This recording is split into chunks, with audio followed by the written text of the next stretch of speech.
Yes, the following podcast is actually one of the better ones we've done in a while. We're helping two close friends of Batuta launch a new podcast. I'm about to introduce them. I'm going to say this will be premier go-to for rugby league analysis and other musings of the world. This is, Willie Mason and Justin Horo, also known as Scope. Today they're launching their new podcast, Levels.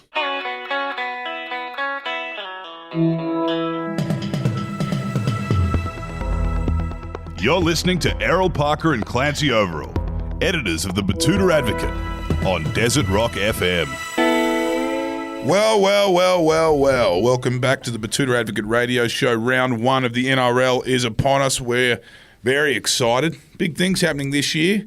There's a lot going on, actually, in the NRL. And as we were just saying off air, not many scandals, which is refreshing. Not many scandals we know about. No. They'll come out later. They'll come out in the finals, I reckon. They're probably holding on to the scandals. But, today's two guests are very storied in their respective careers, both on the field, off the field, and they can talk to all these things. They can talk to NRL. They can talk to, and I think they're some of the great analysis providers of this game. And, probably some of the great scandals kind of shared between two of these blokes. But, aside from the on-field, off-field scandals that we usually get around this time of the year, there's players' strikes. There's a new team coming into the competition in the shape of the Dolphins, named after the geographical location of the Dolphins, based in north-ish Queensland, Brisbane area, Sunshine Coast. They're keeping it vague. I can see why. One thing I did learn is that the Dolphins have more members than the Bronx. Yeah, I feel like that's what they're going to try and do with the future members as well. Just anyone who doesn't like the Bronx in Queensland, come on over to the Dolphins. It's a funny stat because, yes, the Dolphins probably have on paper more members than the Brisbane Broncos, but it's also... Is that true? Yeah, well, Redcliffe is a retirement village, so we're talking counter meals. You know what I mean? We're talking we're talking old codgers coming in for karaoke. They're members of the club. Free buses around the place. Yeah. But, speaking of counter meals, poker machines, these guys know it all. And I have to say, they've, Scope, Mace, you've made for some incredible football over the years. We've enjoyed watching you play, and I've actually enjoyed watching you guys pivot into podcasting. I do think there's a rawness with you guys. I don't know if it's because what you're getting on the TV and the traditional kind of NRL coverage, commentary, punditry is kind of, I think, guarded a bit. What do you guys think it is? Why have you guys popped off the way you have? I think it's very organic and it's authentic, I suppose. I don't think it's when you see some blokes doing podcasts, it looks a little bit too pushed, and it's like, it's not fucking that, it's not that real. Yeah. It's a little bit of bullshit to it. It's forced. I'm like, Hoz and I have known each other for like 10 years. Yeah. I think I'm about 10 years older than you, but we were hanging out together. Our mindset's the same when it comes to rugby league. Same sort of humour and all that kind of stuff. I ended up playing with Hoz at the back end of my career, like 2015. But he was always around the sort of he was about 10 years younger than me. So he was always around the sort of scene. We always mucking around, taking the piss out of everything. Same sort of mindset and jokes and all that sort of thing. And it sort of just went straight onto camera and onto podcasts. So it just seemed really organic. We don't sit in there and edit anything. No. It's fucking one take and I'm out. There is no bullshit. It is what it is. What you see, what I said, it is what it is, and then we just get out. And obviously people like that rawness and like the way that we analyse games and the synergy between me and Hoz. It's a real thing. It's not manufactured or anything like that. And he's a smart cat, you know what I mean? He knows, he's been around the game. So we're probably at two ends, just saying our career. He always says that like he's on that, battling sort of bloke, and I was at the other end where we can both give that perspective. And I think that's very, very powerful when if you're that young kid listening, or if you're that superstar listening, or in the middle, aspiring sort of rugby league player. Yep. It's just like we just sort of give insight and we break the game down. It's like how we see it. Pre and post smartphones? Pre and post. Yes. Yeah. Yeah, back end was... So Willie had it easier. I was 28 when the phones come through, so I was already set. My mind was already made up on shit, so it was a bit different. And then by the end of it, when I retired, it was like 2016, so I was like pretty much, it wasn't as hectic as it is now, like with social media. Even we're talking 6 years ago, 7 years ago. It's fucking changed. Everything has really amplified over the last couple of years, so... what you said before is interesting. Two different spectrums. You know, you were a journeyman, Horo. Yep. You were a journeyman, Willie. You moved around a bit as well, but you always had all eyes on you. Do you think this is an interesting metaphor for what's happening with the pay dispute now? Because, you know, the old heads, the guys who are on a bunch of money, and I wish we saw this in more codes, are kind of sticking up for the young fellas coming through that might not be on that kind of coin. Is that? Yeah, I think, and yeah, if you understand, just say when I was playing, we were always like that. I was always one of the at the top of the payment sort of things. Yeah. You know, I didn't really have to worry about it, but I was always concerned about the guys. A couple of my best mates doing exactly the same work. Like, it was minimum wage back then was $32,000. Yeah. Do you know what I mean? Like, They'll and put you on that. these guys were like had another job. This is like 2005, 2006. You know, guys I use like Brad Moz ended up playing 70-something games, but he just toiled and toiled. He was doing the exact same pre-seasons as me, doing exact same commitments off the field, on the field. Obviously, like on the field, it was a bit different, right?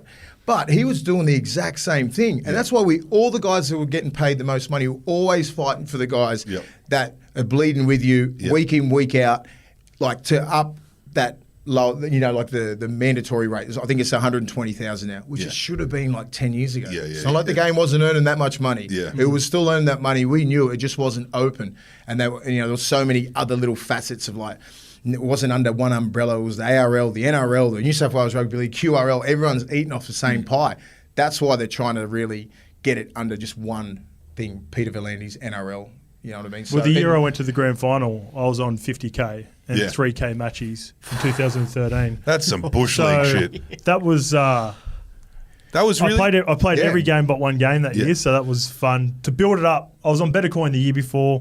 Went through, got punted from Parramatta, but had to grind through. But with me and the reason, and you're going back to what you said before, the reason me and Mace connect is we always got along no matter what. Like I was on 50K.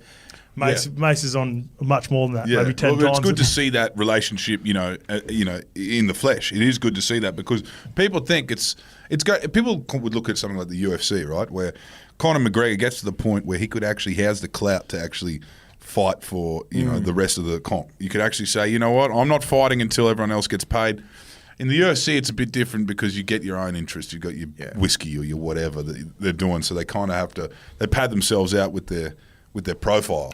But it's not that easy in the NRL. It's and I think it's actually great to see this in the flesh. That as you said, Willie, you're always fighting the fight for anyone, whether they were 1 year in, 10 years in. And Horo, you, as you said, you're still on match payments. Is that still happening in the game now? No. There's a new system where they've got a train and trial system. So, for instance, Josh Reynolds would have been on that at the Bulldogs. But I think now minimum wage is, I think it's closer to about 150, 180 now, Mace. But yeah, essentially it's the same thing. And it's like you said before, guys up the top. I know a good mate of mine who's probably in the top 20 paid players in the NRL. When he's going through this now, I had a conversation with him about it. He goes, realistically, if I retired tomorrow, I'd be set for pretty much life. If I made the right decisions.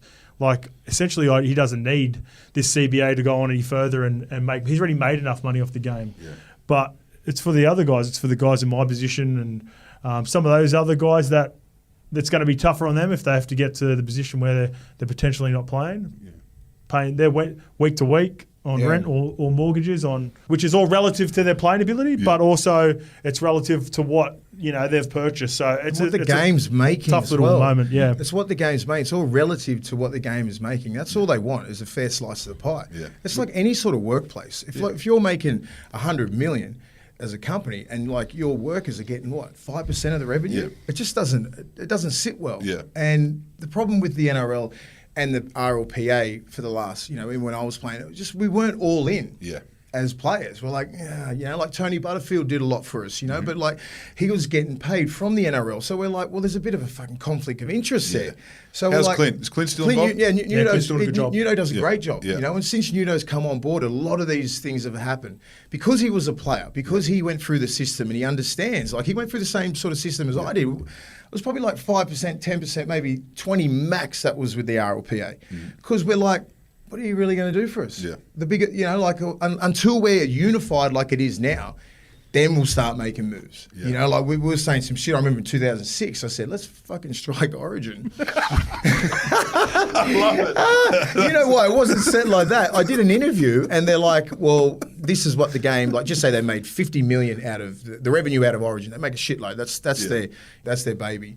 And I found out what sort of money they were making and I knew, and they some just, drunk corporates told Willie on the piss. And they go, so what do you think? So what do you think you should? In. So what do you think we should do? And I said, well, if we're going to be united, we should strike Origin. That would be smart. And then it would send a message to the NRL that the players are not here to be fucking stepped over. Yeah. And if we had done that in 2006, we wouldn't be doing this shit now. Yeah. Because they're fucking willing to do that now because they're all unified. Yeah. But it went fucking pear-shaped. And I was like, Willie says strike Origin. I'm like, oh, fuck, I did say it, but I didn't say it like that. I'm like, then you got all the old heads like fucking playing the age, fucking greedy prick. I'm like, all right, I'll cop that. But like, I said to the journalist, I said, fuck you, mate. I didn't say it like that. I was taking the piss like, yeah, you know what, we should strike Origin. That would get their attention and it would show that we're unified. That was my narrative, but they just went fucking done. Can you imagine a scab Origin? Like, exactly. Queensland might have lost. That was my plan. That was my plan. It was 2006. I knew they had this dynasty coming. Trying to get rid of Greg Inglis. For someone who just reads the Daily Telegraph and the Australian and watches Channel 9, where are we at? And thinks that the players are basically all... Yeah, who thinks that all the players are all greedy dogs. They're just trying to get as much money as they can out of the game. The they best don't deserve it, you know. Come join us on a work site then. It's like, I'd make more money if I did. You know? How much we can go to the mines. Paid? You can go to the mines, play footy for Cessnock, get $3,000 a game from Cessnock and 160 in the mines. Yeah. It's fucking better than some of these blokes who are just and running your knees and shoulders will still work in 10 years' time. That's the thing. A lot of players were doing that about 10 years ago. They're going up to the Newcastle comp, the Tooheys Cup, getting paid a shitload playing for Curry, getting $3,000 a game, 120, 160 in the mines. Or you're not even on a top 30 roster and you can't even get a spot and you're playing Reggie's. You'd rather do that, you know, like, but these, you know, if you do read the Telegraph and, you know, they're in cahoots with the fucking NRL. Of course they're going to try and control the narrative and say, you guys are greedy pigs and all this sort of stuff. As I said, it's all relative to how what the game is earning. And the CBA is very important because they're talking about health insurance, they're talking about all these other things, they're trying to take care of the women's game. There's a lot of shit going on. It's not about the salary cap. It's about taking care of all the guys that have played before us. All the, like, as I said, like, we get the same. Just say Cameron Smith, perfect example. Just played 17, 18 years non-stop, and he just decides to retire in 2019 or 20, whatever it was. And a guy who's just played 5 years, he decides to retire. He gets the same medical as Cameron Smith. That's not fucking fair. You know what I mean? Like, I put 17 years in, and a guy who put in 2 years, he gets exactly the same as me, and Mark O'Mealy, and Greg Inglis, and all these sort of guys, Sam Burgess. Your injuries don't start hitting you till you're about 40. I'm 42 now, so like, I don't remember the next 2 years after I retired. I was in Ibiza every fucking weekend. I was in the south of France. I was around travelling because I was still in all right nick, and I'm like, I'm fine. I don't need any operations.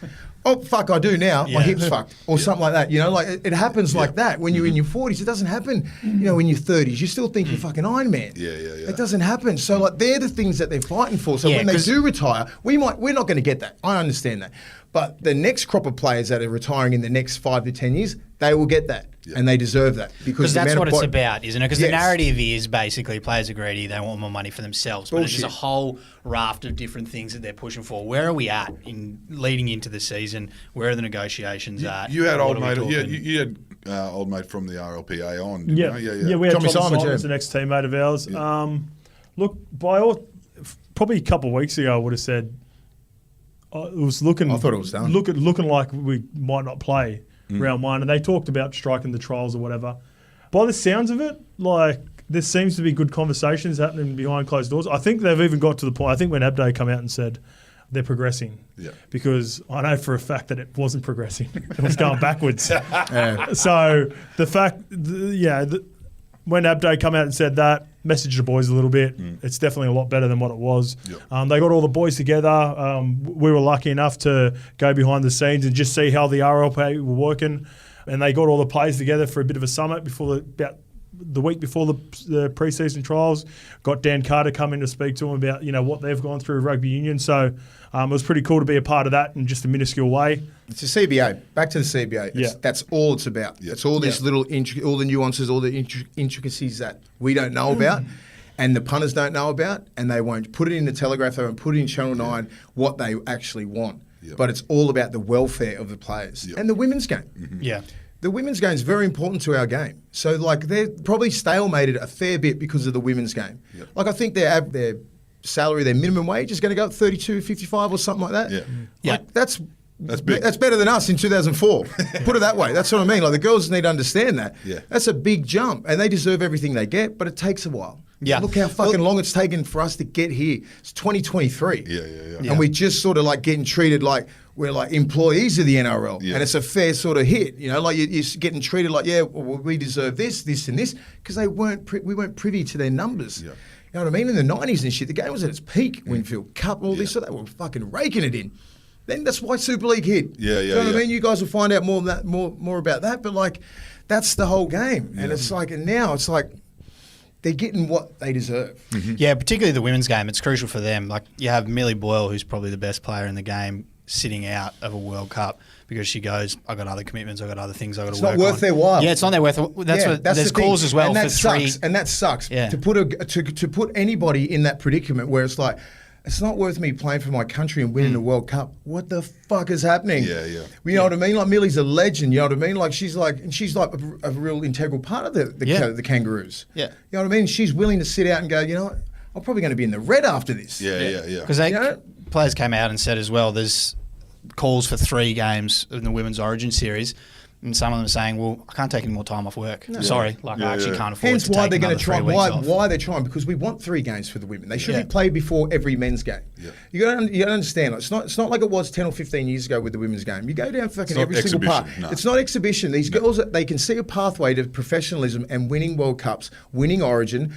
But winning Origin is 3, right? It ain't just 1. So in their head, when they were growing up, they saw 3 games, now they didn't get 1 game. And it sucks because it's not worth them taking time off work and all this kind of stuff. It's it's not worth my while again. It's well, that's fucked. So if they have the minimum wage at 32, that's fair enough. And you're going to earn money off the field and all this kind of stuff. It's you're saying, well, you can sort of sacrifice your sort of job, kid, all this sort of stuff in a women's life. And the game lifts. The game lifts when they're paid to play. You know what I mean? And they're the things that they should be talking about. But they won't. Because, as I said, the NRL control the narrative. They're in cahoots with the Telegraph, Fox Sports, all this sort of shit. Kenty's. You know what I mean? Paul Kent is just Millie Boyle would bash Paul Kent. Pump Paul Kent. Easy. PK. Big challenge. Love you, PK. I love you, PK. he's had a hell of a start to 2023 season, old PK. Anyway, he's firing already. What's he doing? What's he saying? What's the crazy mate doing? He got into a Barney down there the other day at the KO launch. I read that on. He's a fiery human, mate, old PK. He got that little man syndrome. He's fucking fiery. Oh, I love him. Love you, PK. Now, that's a you can always running finish joke with in that. our podcast. I love you, PK. Whenever we hammer on him, we always finish. Love you, PK. Or Volandis. Love you, Volandis. Love you, P. Love you, PB. Anyone we rip, we can just go. We love him. your buzz. Now, you guys have you've got a great chemistry. I want to talk Scope. Did you see yourself in media? No, not at all. What did you see when you hung up the boots? I mean, I know no one really knows when they hang up the boots. Probably you hung up the boots, you saw yourself doing another couple of years in Paris or something like that. But when you really hung up the boots and you knew it was time, what did you see yourself getting into? I was always having conversations with my player management group about getting involved in that. So that was going to start off in a scouting format where I come back and did some work for Pacific Sports Management. I actually did dip my toes into that a little bit, but then I ended up coming back and doing a podcast with Ice from YKTR. He was just starting the YKTR sports thing, and then he just sort of hit me up. He goes, why don't you I've got this thing I'm doing. Obviously I'd seen what YKTR, the brand, the merchandise brand, had done from afar while I was overseas. Was always hanging out with those boys in the off season, and he goes, look, I'm going to start this sports media side of it. Basically a few podcasts. He was doing his podcast, the Ice Project at the time. he goes, why don't you give it a crack and get some guests on? So my first guest was Mace. I got because of your history, you played together. Yep. And Yep. So we went back. So I'll tell you, you'd lived. We just played in the south of France. Of course, we've got stuff to talk You'd lived about. a 3-hour train ride from Barcelona away together. yeah. So I'll tell you where me because Mace wouldn't have known who I was when we first met each other. So this sort of like sums up Mace. About 2007, 2008, I was playing under 20s. Hit the scene, going out, enjoying nightlife, just trying to sneak in wherever the first graders were. And I used to bump into Mace all the time. And he was, for whatever reason, he didn't know who I was, but he sort of looked at me, 6'2", 6'3", probably just goes, he's probably a footy player, like a young footy player. And he always just fit right under his wing. Yeah, and he always used to have sit on the corner of Sapphire. Shout out to Sailor. Sapphire. He'd have 10 vodka Red Bull sitting there. One time I walked past him and he just goes, he just gave me a drink. And I went, holy shit, that's Willie Mason just gave me a drink. Anyway, fast forward to about 3-4 years. I ended up playing with Reddy Matua and Willie Tonga. Become really good mates with them. So obviously, from their days at the Dogs, they started hanging out. And then 15 Manly, 16 over in France. Yep. And we got plenty of stories from France. God. And then, so I come back. And obviously, Mace being who Mace is, I thought it was important. Like, about to start my podcast, I need a real big guest, someone who was, not only could bring that credibility, but also spoke well and was always going to speak his mind. So those are sort of the people that I've been attracted to. Yeah. Those are the people I've wanted to work with. So when we started doing the actual sports show there and started talking footy, there was only one guy I wanted to do it with. So I hit Mace up. He was sort of doing his own thing. And then over time, it's just generated now into the last 6 months. The reason why it has to happen is because you guys are actually, as I said before, you've got everyone glued to you. A lot of your predictions come true. I'm not going into that, your tips or whatever like that. But you can actually, it's almost like the two of you working together with your two, varying experiences in the game can kind of pick the trajectory of certain players or certain teams with proper insight. It's not just that busted journo like punditry. What are your picks for this year? What are you feeling? Grand final. We'll start with that. Grand final. I think North Queensland and Sharks. I just think I saw the Sharks and I'm like, another year together under Fitzy, the preseason they would have had. We played against them last week. They were quite impressive. And I'm like, Penrith on the, not decline, but they'll come back to the pack. Yeah. The Roosters are sort of, they're going up, but no one's really like going, all right, fucking Penrith again. Yeah. You lose Kickow, you lose Appy. It's like that brings you back. They're two of the best players in their positions in the world. It's not like you're losing just some average back rollers there. Yeah. So, Taylor May out for the whole year, ACL, been a big part of them coming out of yardage and all that kind of stuff. And the Sharks, I'm like, look at that back five. Like Mulatalo, Katoa, Jesse Ramian, fucking Talakai. In the fullback, Talakai was hitting his straps last year, wasn't he? But you got to give him like six games and stuff like that. He's a beast, and then you got these back rows, you got your front rows, you got a good mixture, good nine, good depth as well. I always look at the 22 players, not just 17. What are you feeling in the Cows? I mean, I know they've got a lot of local boys. I like what they're doing. Like they were one playoff last year, making the grand final. They could easily be premiers this year. People don't understand that. A couple of plays in Parramatta, Sean Lane hit some fire in that second half. They nullified him for that whole game, and then next minute, bang, bang, they start going left. I was like, fuck. And then the Cowboys sort of just capitulated. A couple of bad calls, forward passes, whatever the fuck it is, happens in rugby league. Happens to the Cowboys in the finals. That's what happened. They're not losing, but they've had some bad beats. They're not really losing that much. They're losing Tommy. Is it Tommy Gilbert? Yeah, Tommy Gilbert. Yeah, but you've got Luciano Leilua in there. You've got Cohen Hess, who really played good last year. You still got your front rows there. Taumalolo, the halves, the centres. Like, it's a fucking rock star team. All saying this under the, hopefully they don't get injured and everyone plays in their best form. Yeah. That's what I'm saying. Like, if you put the 17 players, I'm saying, and they're all playing peak form, they had the great year, they're the two teams that should be there at the end. Have they spent the entire preseason tackling in the Townsville Heat like last year? Fucking oath they would have been. Tom Payton is starting something special up there. And they're coming through. Tommy Dearden and Townsend sort of put the icing on the cake. And, Val Holmes probably had his best year since he was at Cronulla. For sure. Their front rowers, like fucking who's the crazy... Cotter, Ruben Cotter. You know what I mean? And Jordan McLean probably had his best year. Yeah. Talmalolo had his best year. So they all had best years last year, and they're all polite northern gentlemen. But it's hard to replicate that, right? Yeah. It's hard to get that shit again. So they'll be thinking, fuck, was that close? Yeah. Hopefully not. Hopefully that'll drive them over the edge. Sharks finish second. Bang, bang, out. Yeah. That might drive them over the edge. On the Sharkies, is it true that 2023 has been the year they've circled in the calendar for ages that they've been working towards 2023. Fuck. Someone was telling me that Oh, really? 2023 is the year the Sharks have looked at from the last 3 or 4 years as that's Their development the year. and stuff like that. Yeah, in terms of bringing all those guys across as Fitzy. well. Yeah, Fitzy, bringing Nico last year. Nico They Hines reckon is that's impressive, the- man. I think he's only going to get better. Yeah, I think Crazy. rosters are obviously important. I'm a big believer in coaches. Like Yep.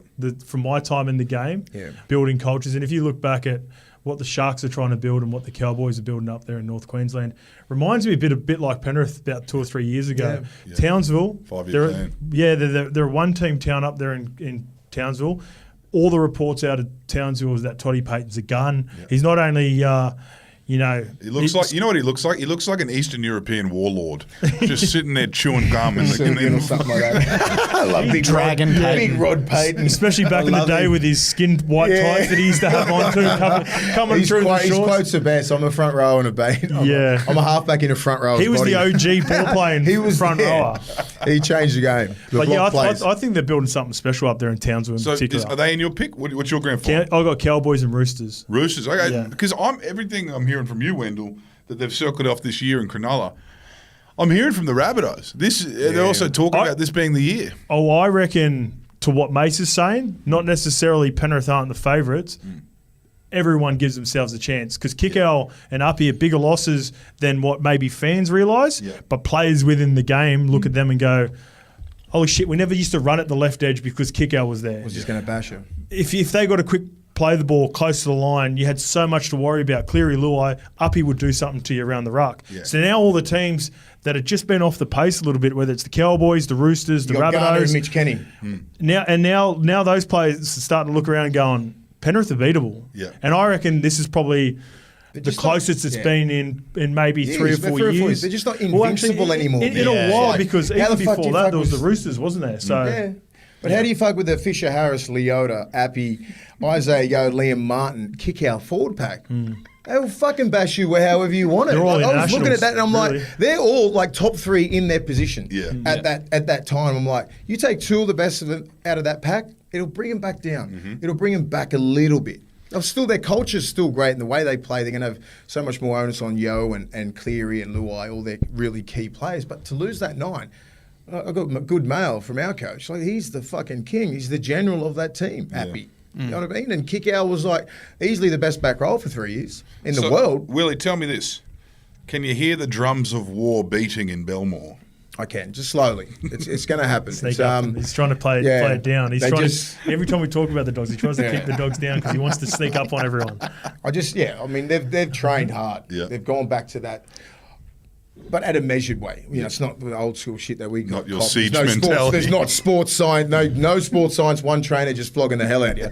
It's all calculated, very methodical, which is great. They're not redlining you 3 they're times a not week. redlining. It's like very smart training. Travis Tumar's been a great buy. He was the S&C and high performance coach for the Roosters for like since 2008 all the way to 2020. So he knows what he's doing there. Cam Serrato was impressive as any coach that I've seen. You know, so you got a really good staff there, but the players are really bought in. Took a while. I mean, it's a trust thing. You trust the staff. Staff needs to trust the players. So like about 6 or 8 weeks there, we're just like, you know, give and take, 2 steps forward, 3 back, all that sort of shit. You know, and now it's like, you know, everyone seems to be on the same page. We know where we're heading. You know what I mean? It's just up to the players. It's a performance-based sport, right? Yeah. You can have all the shit going off the field. You can be the best club, all the sponsors. They're all jumping on board because they see the same shit that people feel, that I'm feeling, you know, because they're trending up. Yep. So you know that with the Bulldogs. You got Arthur in his pubs. The drums start fucking beating real yeah, loud. You start, you know, last year, no one was watching training. No. Fucking, they got like 500 kids in the stands now. Yeah. You know what I mean? Things like that, you can feel something changing. But as I said, it could go out the window this Saturday if we don't do the business against Manly. Yeah. It's going to be a fucking hard game. Round 1, you can't pick anything. You can't pick that. You can't go definitively. You're going to go over to Manly on Brookvale on a Saturday and pump them. It ain't that sort of league. Yeah, no. And you know what I mean? Like, and I take fucking trial form out. Get lost. Doesn't mean I do anything. not give a shit because you're at about 85%. Just get through this fucking game. Get me to round 1. You don't care you're blowing your ACL round 1, Yeah. but you're doing a fucking trial game. So you're going to get everyone all in. You know what I mean? Especially for the Bulldogs and Manly as well. They trial great Manly. They'd be happy as hell. They always do. They always do. But it's like, you know what? Who's your halfback? Who's your fullback? Who's your 9? Yeah. In They're the all days rookies. that we're in now with sports science and everything down to a fine art, is there actually a need for trials? I know you need trials at a subbies level, you know, when you're trying to get some fitness up and you're going through the motions. Talking to a player like me, I didn't give a fuck about trials. Yeah. Just get me round 1. For years, 6 or 7 years, I would have come back January 18th after a kangaroo tour, 3 weeks of training, fucking won half a game, and then in a trial game, which you had to play, it was up to us, and then go into round 1 and fucking kill everyone. It wasn't a big deal. From what I think, my level was important. As I said, my conversation is, you got other players who will probably never ever, like, even trial in a first grade game in their whole career. So it's going to be a career highlight for these kids. So I can see some of those kids at the Bulldogs. You're probably never going to play first grade. It's probably going to be your highlight is your trial against Sharks or You'll be trial sitting in the against pub Canberra. in 30 years Yeah, talking exactly, about it. because you probably know that you're not going to make that step. So it is in that sort of way. Yeah. You know, these young kids who are playing reserve grade and everything like that, they need that sort of, you know what, you deserve to play a trial, all that kind of stuff. And then the second trial against the Sharks was like, fucking, that was a first grade game for about 30 minutes. It was NRL level because everyone started their starters, bought them all off, all that kind of stuff. But it's big for that kid who's like number 24, 25 on the list. You know, because he's been impressing at training. And there's a lot of kids like that. They're not in the starting side, but they're like 19, 20, 21, 22. They fucking can't wait. Yeah. And that's the only time they're really going to impress because they're going to go back down to reserve grade this week. And then they'll get that confidence of going back and going, fuck, I'm fucking that close, you know, I need to get into 17. So it's important from that point. It's not important from vets. Yeah. You know, like they can just probably play him 20 minutes or whatever. Like it's up to those guys how much they want to play. I want to talk to you guys. Scope, you're still very much, you're not an old head yet. You know what I mean? You're not an OG yet. You can still touch and feel your playing days, and you're still very much, I imagine, in the mindset of backing the young blokes, right? Willie, you're a bit different now. You're adjacent to a club, at least I see you down there with your kid on at Belmore on Instagram and the like. But you also... I'm actually doing something. You're in the position where you can wax lyrical. You know what I mean?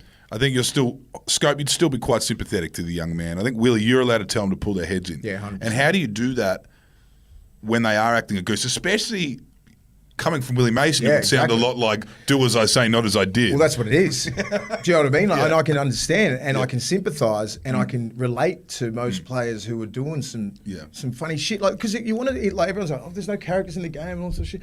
Like, there are. They're just like really suppressed. You know, like guys like Fox, and they're great guys over around the club. Kickow and Pangai and all these sort of blokes. I can only try and get at you if you're fucking up off the field. I'm like, and I'll know what you're doing without you knowing. Do you know what I mean? Like, I've fucking been around the game for a fair while. The eye in the sky. Yeah, you know what I mean? So I know what's going on. And like, I'm not one of these old players who's like not in touch with fucking anything that's going on in the world. Very in touch with a lot of things. And especially with rugby league. Like, oh, we get fucking, he was doing this, this, and this. I'm like, you'd rather me come to you and go, hey, stop whatever you're doing. Because it might get to the coach, it might get somewhere else where it becomes a problem. So I'm that sort of, I want to be that sort of stopgap in between players and coaches where I'm like, and I can still coach you as well and be your mate and all that kind of shit. You know what I mean? But they respect me as a person, as a player and all that kind of stuff. But I care about the players. I honestly do. I like true-heartedly just go out there. I want to look after these players because I don't want to see them. I said, look, don't fuck up because you want to be like this, you know, bad boy, all this sort of shit. Just learn from all our mistakes. The blueprint's there. You want to fuck up, you're out of the game.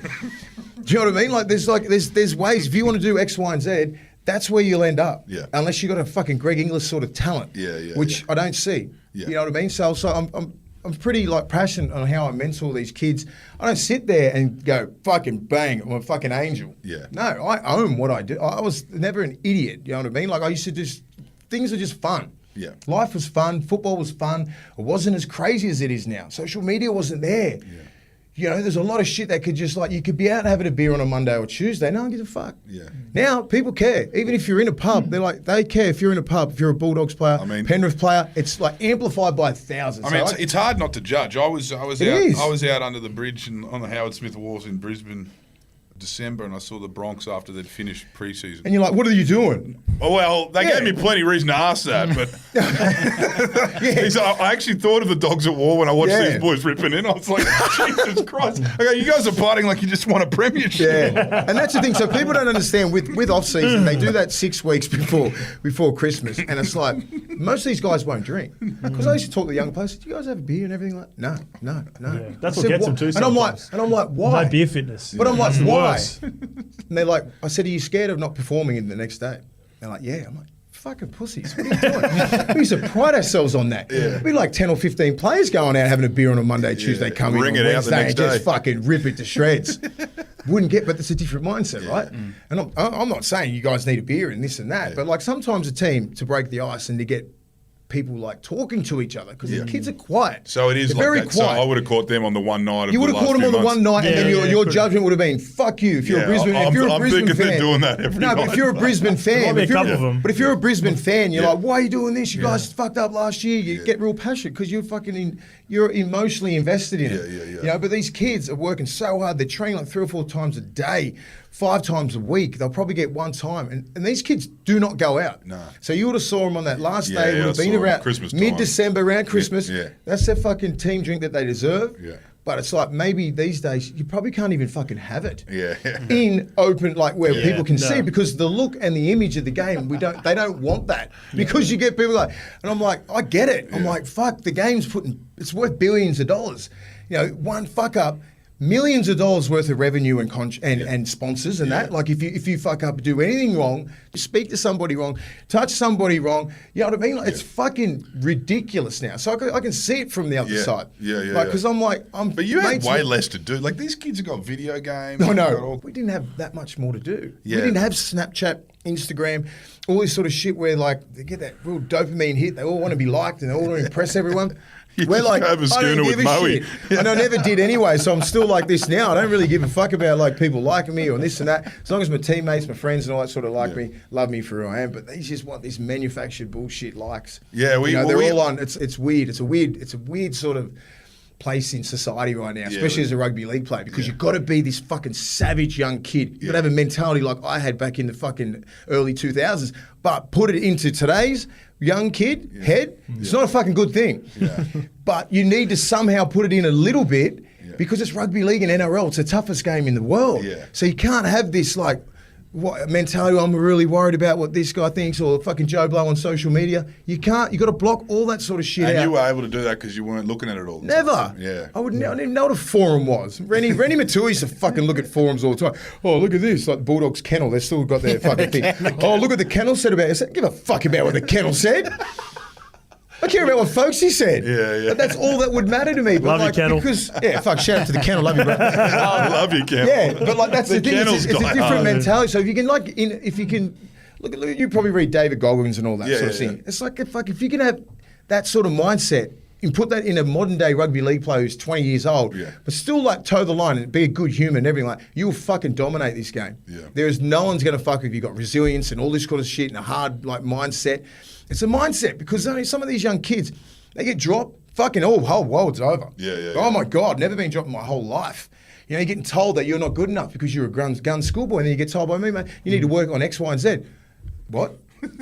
This is what you fucking need to work on. Like I'm like, this is what you need. I'm trying to help your game. Yeah. And it's like you're trying to take a shot at him. Yeah. No, mate. Like it's like if a coach come up to me and said, "Mate, I need you to work this." Yeah, okay, yeah, no worries. I need to. Yeah. Why would he pick a flaw out that wasn't there? I'm not trying to pick on you, kid. Yeah, trying to help your fucking game. Well, Horo, you would have seen this. So tell me the first time you kind of saw someone who could manage this new world, because you were in the middle of it. Like, who was the most impressive when you were playing at being both the role model and also the brand conscious, also the fun guy that you wanted to be around as a teammate, but also a beast?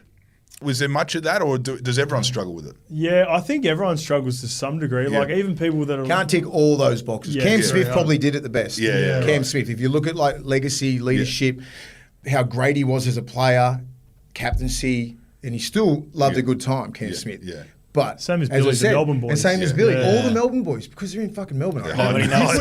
You put Melbourne in Brisbane or successful Townsville, they were, it's they're in fucking Melbourne. that legacy's different. I'll fucking swear to God. I think the biggest thing for anyone, and even circling back to the podcast and the reason we are the way we are, I think if you're authentic to yourself. So when we talk about stuff on the potty or whatever, for instance, like as an example for what the players go through, we won't say anything on the potty that we wouldn't say in the locker room. Yeah. And I think if these younger players carry that, you've got to have that mindset. Like, your actions have got to be determined. Like, if I fuck up or you do something outside of footy, you've got to be able to go back and look the boys in the eyes. There's a bit of advice there as well, how we give it. Like indirectly advice. I'm trying to teach these kids and say some stuff. Like, it's some real shit. Yeah. As I said, it's some really We say shit sensitive. knowing that there could be, like we've said stuff about plays before and we're like, he's probably not going to like that. And we've microed it up and put it out. And like, I say that shit because I know if he sees that, he could potentially come back and say something to me. But that's how I felt. And that's what I'd say if I was in the locker room with him or in a team meeting, for instance. So, and if you're authentic in that, and the same thing, if you're on the other end and you're a player now, with whatever you want to do, it's like us taking this new avenue. Yeah. If you're authentic in what you're doing, obviously there are fuck-ups, but if you've got a vision or the brand that you're trying to create for life after footy or try to create brand now, just be authentic and own it. And then, like, don't care about the likes, don't care about people's tick of approval, what Mace is saying. Just if you love it, you love it. And then at the end of the day, if people tend to flock towards that, then you might have something. Well, you do have something. And it's obviously people following you right around, from football into what you're doing now. Is that authenticity the key to being a good modern coach as well? Wayne Bennett's had it for so long, but those guys you spoke about before, Craig Fitzgibbon at the Sharks, Todd Payton at the Cowboys, is that the key to managing basically young kids coming through? You can read straight through it when they're coaches and they're full of shit. Yeah. You can tell within 6 weeks. They're not coaching anymore. You can get to Chrissy and go, nah, he ain't it. I mean, you're like, fuck. They can have all the plays in the world. Yeah, and the you can have the best science roster and in the world, and you just go. I've been in a couple, looked around, and man, I fucking love our squad here, but fuck, he ain't it. Like, sometimes you can find a way, and you can win a few games, and that's even harder, despite it. Like, especially when you're winning games, and you're going like, fuck, we're not getting the best possible. Sometimes the talent's just so. I mean, I look at Madge or something. Whatever clubs he's been at after the Rabbitohs, he cops flack from players. But in that 2014, it was working for him. Yeah, it's a perfect storm. That was the perfect storm when they went through. Yeah. Sam, he had real men. Yeah. He had men in his team. Yeah, Ben Teo, exactly. Lottie Takiri, some guys that were like primed and Johnny grown ass men. Where he Johnny went, Sutton's so Bully, slow. Luke. Where he went, Bully, Bull. Yeah, we had like proper guys, and then like, but men. 30 Then he goes to. Georgie was just a pup But back then then. Then he goes to Tigers. Totally different.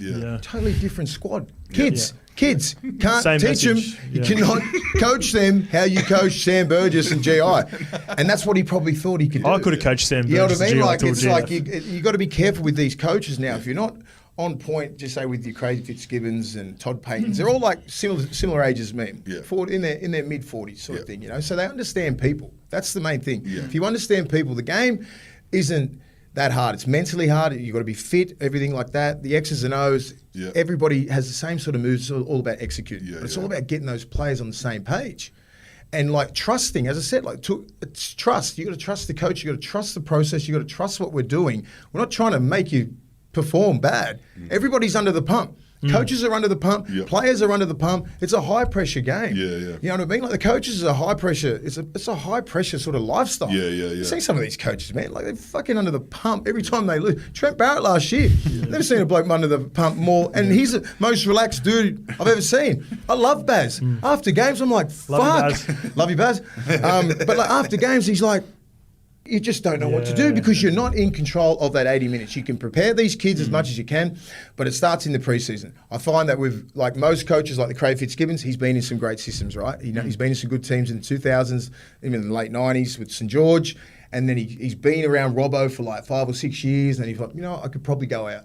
Yeah. It's got to be the perfect fit. Jason Riles is around there. Matty King, Brett Morris. You got all these guys. He's a real stayer in the squad, isn't he, old Matty King? Yeah, Kingy, but Kingy you only venture out if you're ready. Yeah. And it's the perfect sort of storm. Like these younger coaches were around about my age, we're in. We know what's going on. Like, you know what I mean? Like I'm next to Serrato, I'm there every day. Yeah. I understand, but it's my first year. of actually being there. Do I like it? Do I love it? Do I want to be a coach? Do I want this stress? Do I like? Yeah, I do. I don't mind. I like it. Well, you like the position you're in now. Yeah, exactly. See, I like the position I'm in now because I'm not, as Wayne Bennett always used to say after games, like, have a look at the assistant coaches. They're all fucking having a beer, having a good old Best time. time ever. Guess who's got to fucking do the first? Guess who's got to do the press conference and cop all the shit because you guys fucked up? Yeah. Me. Yeah. Old assistant coach over there, sinking piss, having a good old laugh, waiting for you to Everyone's sink, best friend. waiting for you to sink, so he can get your fucking job. I'm not saying every assistant coach is like that, but there's no pressure on the assistants. Yeah. The big dog's getting it all. The head coach. So you know tell, what I mean? So tell me, like the game has changed so much since the very early days that you were entering the system. Willie, you might have been one of, in plenty of squads, you might have been one of the only Tongan lads. You know what I mean? 5%. 5%. You know, it's changed so much, and multiculturalism is a big part of coaching too. Yes. Wayne Bennett seems to have had this magic touch all these years. He's got kids from every corner of the planet or different kind of suburbs or communities. What was it like? You would have seen one of the first, I guess, clubs where it was so important because, I mean, that Dogs of War was a League of Nations, you know. And you had blokes there who wouldn't drink. You know, you had blokes there practicing Muslims. What did you see in that club? Because the club was, you know, you always were wild, but you also had this respect and consideration for culture and everything like that. It's always been that cultural club. Yeah. And it's always been the family club. Yeah. You know, they've obviously lost touch of that in the last sort of 6 or 7 years. It's really coming back. We had a cultural day. Andrew Ryan ran it. It was one of the funnest things I've ever seen in my whole life. Yeah. You know, like from the Indigenous to the Maoris to all islands, Cook Islands, Fiji, Samoa, Tonga, Lebanese, everybody was involved. The drums were playing, there's a smoke ceremony. Like, that's how important culture is to the club and I think in the whole NRL. As you said before, like 5% was Indigenous and Polynesian in 2000. It's 55% now. And that's in NRL. You go down to the younger age, Harold Matts, SG Ball, you're talking 70%. Yeah. So if you're not in touch with cultural sort of systems now, cultural people, and you don't have people around there that are, you're going to fail in coaching. Yeah. Because these you won't make it if you don't kids know. are from it. Like, I'm half Tongan, you know what I mean, half Australian. I understand the culture and how important it is to the players. And if you don't understand that as a coach, you're going to fail. And if you don't really embrace it, you're going to fail. Yep. Because, as I said, they've got a lot of power in the clubs. It's not just all Australian dominated and all that kind of stuff. It's like, it's very multicultural, whether it be Maoris, Islanders, Indigenous, Lebanese, all that kind of stuff. The minority is Australian. Yeah, and you've also got all these different kids who've grown up with different disciplines and different kind of, you know, different community. I remember reading that in actually the Olsen Filipana book, how much he copped it because he had all these cultural differences when he came over, and these coaches were running it like a fucking boot camp. Yeah. You know, don't look at me when I'm yelling at you. Yeah, people don't understand. Like, just say if you're a coach and you're yelling at Indigenous or Polynesian players and they don't look at you in the eyes, because it's disrespectful. If you understand the cultural difference there, Indigenous people don't look you in the eyes because it's rude and it's disrespectful. So they'll look at the ground. Polynesians will look at the ground. Because if you look in the eyes, this is fucking confrontational shit. Yeah. You know what I mean? So if you understand all these things that go with Indigenous, with Polynesian players, you'll get along with people a lot better. You'll get the best out of your players. You'll get the best, and that's why Wayne Bennett Wayne Bennett has a whole different vibe. He actually cares about you, cares about your culture, cares about your mum, your dad, your brothers, your sisters, everything like that. They're the questions that I get asked before I even get talk about footy with Wayne. How's your mum? Yeah. You know, how's your brother? All these sort of, and genuine. Does he keep in touch? Yeah, we always do. He got me into coaching. Yeah, right. Like, he's like, you need to get back. He goes, there's a spot there for you in this game. He goes, you can't have this much fucking knowledge in your head and love players so much and care about the game to sit back and go, I'll just not put into the game, just give back into the game. And I said, I'll just wait until it's the perfect sort of storm. Yeah. And I always gravitated back towards a game, whether it be coaching, mentoring, stuff like that. And it worked because I know that I can put back in a lot and make a difference at any club. But it's perfect being back at the Bulldogs. Gus back there, different CEO, different board, everything like that. It's perfect fit. Bobcat, Ogre's back there, Big Jammer, Graham's back there. Like, it's good. Shifty, Roy Asatasi, all these guys, they just feel familiar. Sonny Bill coming back. That's a really big thing. Because these kids grow up on for him to come back to that club with the circumstances and even the way that I left, the way that Sonny left, you think that you'd never set foot back in those doors again. And I thought that for years. And Sonny would have been thinking the same thing. I don't fucking feel welcome. Oh, you know what I mean? Like, then having me back there and Ogre back there and all these guys, he feels welcome. Yeah. Ciro as a coach, Gus there. Come back. come back. You know what I mean? Like, and you feel like you belong there, and it's a fucking big thing for us. Yep. You know, like, and to anybody, it's always good to feel that you want it and you belong somewhere. Because along your whole career, like I've played at a lot of clubs and everything, but it's the only club that I feel home at. Yeah. You know, I was there from 17 to 28. It's a fucking. I didn't realise you'd over a decade. Like I grew up there. I left Toronto West, come down as a 17-year-old kid. Oh, Toronto West. Shout out Toronto West. Love ya. Come from there, and I grew up in the Bulldog system, and I come through that system, and then played at my peak in that system. So it's like, and was successful in that system. And that's the only system that I really know and always reflect back to. And if you talk to a Sonny Bill side, the most fucking fun I had, he doesn't swear anymore, the most fun I had, he doesn't swear, so trust me, is being back at the Bulldogs in 2003, 4, 5, 6, 7. Yeah. That's the most fun. This is a guy who's played with the Roosters, the All Blacks, all over the south of France, everything. He always reflects back to those days at the Dogs where we were. And it was the most fun shit. And I can say that now. It was the most funnest time of my life as well. And we all have gravitated back towards this club. What would we be want to the make club it great for you, again. Scope? What would be the club that you feel you're like the most kind of... I love Manly. I love my time at Manly, because it relates back to winning as well, you know? Like, he won a GF. I was lucky enough to get there, but I'd come from... When I arrived, they'd already won a couple of comps. So they're just winners, you know? Like, we were talking about the coaching thing before. Like, Twos is a great fella. It's a bit like sort of what's going on. We always revert back to this on our potty. Like, it's a bit what's going on with Kevin Walters at the Bronx. Yeah. Really good fella, might not technically be the best coach, but had a really good core there, had a good group of older boys that sort of just taught you how to win and then taught you how to have fun off the field as well. So when you're winning on and off the field, the red leather. Red leather. There you go. He sort of ducked down. I was like, what are you doing? Get back here. You've been at red leather. Right? That's man cred. That's man cred. Oh, shout out to the Snake. Shout out Snakey the Prince. Some good times at red leather. Some good times. I just had flashbacks right there. Yeah, fuck.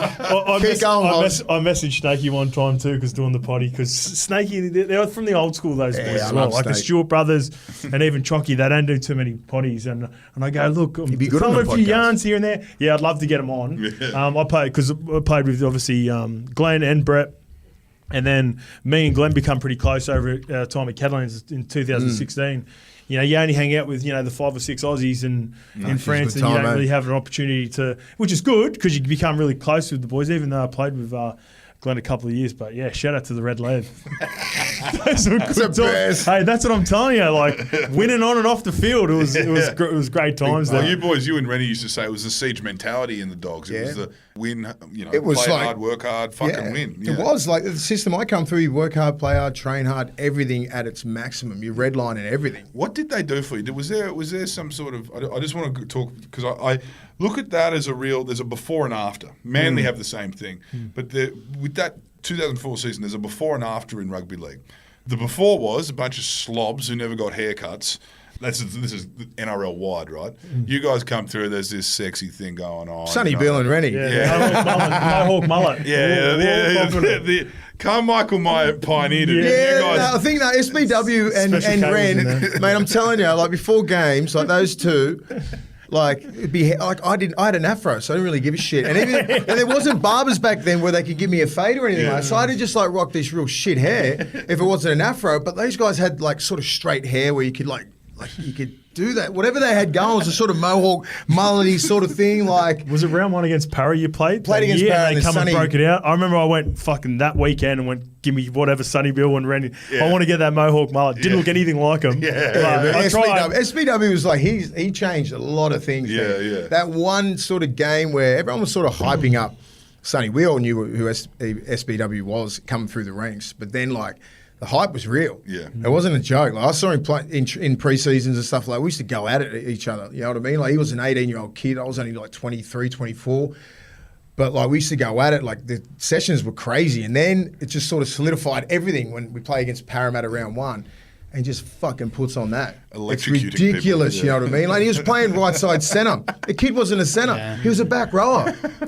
But what did they do for you in Belmore in Bankstown? Like did you hear like drums for a week when you fucking brought that home? Or? Yeah, that was crazy, man. No, even trying to get to like drive into Belmore because we caught the bus from Belmore Grand Final day.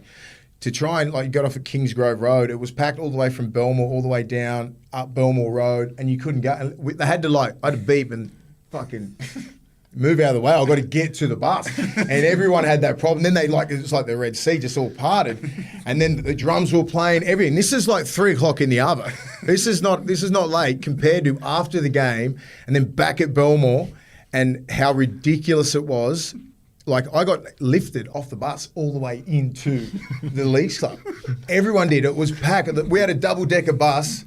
We were up to some crazy shit on that bus. It was mental. And we were on top of that, and Ren was there, Sonny. Like, we had just the maddest crew, and it was just... We didn't care because, like, we didn't care if we were going to get the Leagues Club or not. Didn't matter. We had bottles of champagne. We had everything sorted. We're like, take your time.